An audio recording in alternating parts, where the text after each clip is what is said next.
دیکھیں، زکوٰۃ وہ عمل ہے، شریعت کا وہ حکم ہے کہ جس کے اندر تاخیر کی گنجائش بہرحال ہے، یعنی کہ یہ فوری طور پر واجب نہیں ہوا کرتی،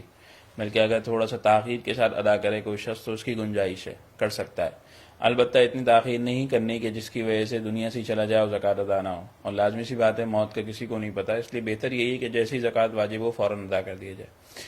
اور اس میں یہ بات ذہن میں رہے کہ زکوٰۃ کی ادائیگی کے اندر جس دن ادا کر رہا ہے، یعنی یوں کہہ لیا جائے ادا کرنے سے مراد کہ جس دن حساب لگا رہا ہے اس دن کی قیمت کا اعتبار ہوگا۔ اب اس میں جس دن زکوٰۃ سال پورا ہوا ہے اس دن کی بھی قیمت کا اعتبار نہیں ہے۔ اسی طرح جس دن زکوٰۃ نکالے گا، بعض اوقات انسان کے پاس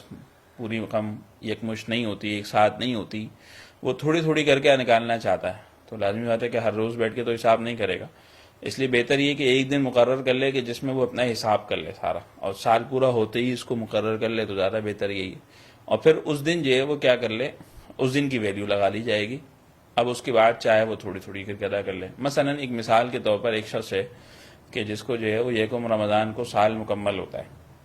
اب اس نے یکم رمضان کو تو زکوٰۃ کا حساب کیا نہیں، اس نے 10 رمضان کو زکوٰۃ کا حساب کیا، تو اس دن کی ویلیو لگائی جائے گی کہ اس دن سونے کی کیا ویلیو ہے،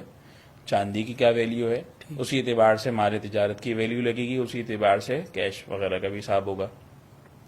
پھر اس کے بعد اگرچہ وہ اس 10 تاریخ کو فوراً ادا نہیں کیا، مثلا اس نے حساب لگا کے رکھ لیا کہ میرے اوپر 20,000 روپے زکوٰۃ واجب ہے،